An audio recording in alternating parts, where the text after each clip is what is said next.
were the sounds that filled classrooms at the Salesian Mission School in Cité Soleil, Haiti, 1 year ago.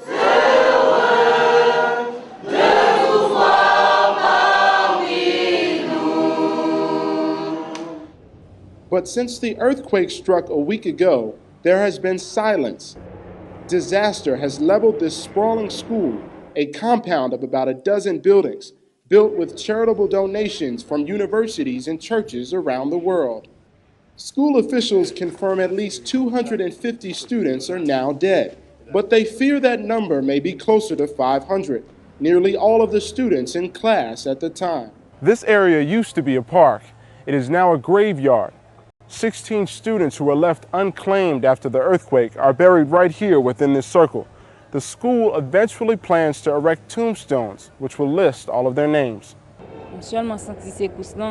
She says she felt a vibration and thought, "Oh my God," and was able to pull herself out after her classroom came crashing down. Others were not so fortunate. This school worker says he helped transport bodies out of buildings after the quake.